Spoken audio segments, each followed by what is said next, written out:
Hello everybody. Ocean Vuongന്റെ poem Threshold അതിന്റെ question answers ആണ് discuss ചെയ്യാൻ പോകുന്നത്. ആദ്യം അതിന്റെ ഷോർട്ട് ആൻസേഴ്സ്.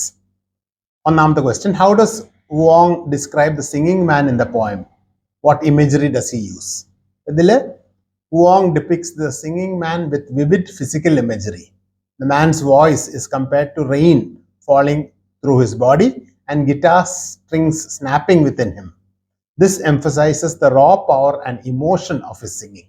അപ്പോൾ പാട്ട് പാടുമ്പോൾ ഷവർ ഡ്രോപ്സ് മേത്തുമ്മ വീഴുന്നു, അത് വളരെ സ്ട്രോങ് ആയിട്ടാണ്.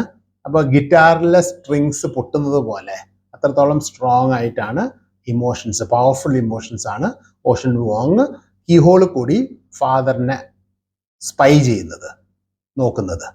രണ്ടാമത്തെ question, what metaphor does Vuong use to portray the effect of hearing the singing man? നമുക്കറിയാം ഫാദറാണ് കുളിക്കുന്നത്. So Vuong's central metaphor is that the man's song fills the speaker to the core like a skeleton. അപ്പോൾ ആ പാട്ട് വല്ലാണ്ട് ഇഷ്ടപ്പെട്ടു. ചിലപ്പോൾ വാർ song ആയിരിക്കും, അല്ലെങ്കിൽ വിക്ടറി സോങ് ആയിരിക്കും. അപ്പോൾ അത് കേട്ടിട്ട് ഓഷൻ വുഓങ് ആകെപ്പാടെ കുളിർമ ഏകുകയാണ്. അപ്പോൾ his whole body is full of excitement and this becomes visceral. Visceral means strong feelings are evoked through this. It touches the very essence of the speaker. Number 3, what is the tone of the poem? The poem's tone is a mix of awe, fascination and a hint of unsettling vulnerability. അപ്പോൾ father ആണ്, naturally he may have a hero's effect on him, or the song must be so beautiful that Ocean Vuong sits and listens to it. So many things that we can read between the lines in this particular poem. The speaker is captivated by the beauty of the man's singing, but also senses a potential cost to witnessing something so intimate. അതേസമയത്ത് വളരെ intimate ആയിട്ടുള്ള ചില കാര്യങ്ങളും കാണുന്നുണ്ടോ എന്ന് പോലും നമുക്ക് സംശയിക്കാം. Number 4, what dual meaning does the word threshold have in this poem? അപ്പോൾ ത്രഷോൾഡ് എന്ന് പറയുന്നത് ആ പിക്ചറിൽ കാണുന്ന പോലെ ഡോറിൽ, വീട്ടിൻ്റെ ഉള്ളിൽ കയറുന്നതിന് മുമ്പത്തെ സ്റ്റെപ്സിന്റെ ആ ഭാഗമാണ് ത്രഷോൾഡ് എന്ന് പറയുന്നത്. So here it sort of highlights the act of spying and crossing the boundary of private space.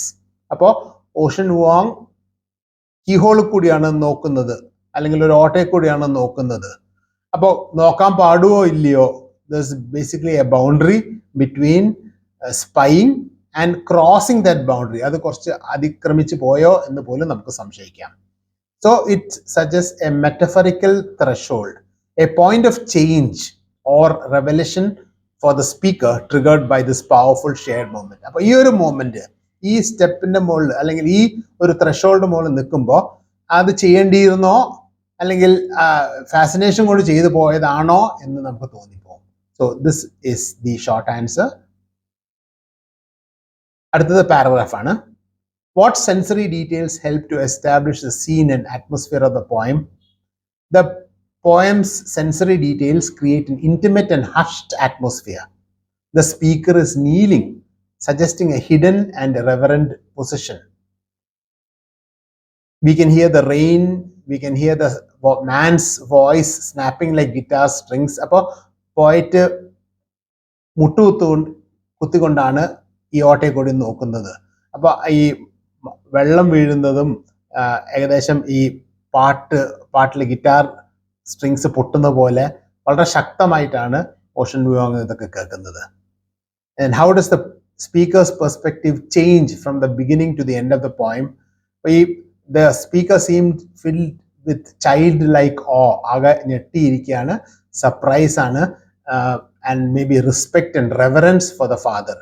അതേസമയത്ത് ഇങ്ങനെ നോക്കിപ്പോയോ, അല്ലെങ്കിൽ that shows the innocence of the boy and also possibly the change in the boy. So he's moving from innocence to adolescence, and at that time the father catches him, or the father stops and sees that this particular person is looking at him. So all these things, maybe the speaker is entering a new threshold of awareness. വാതിൽ പടിക്കലിൽ നിന്നിട്ട് maybe he's having a sort of change in his life. All these things are in the notes given to you. Please have a look into the notes and please do subscribe so that more like this can be given to you. Thank you very much.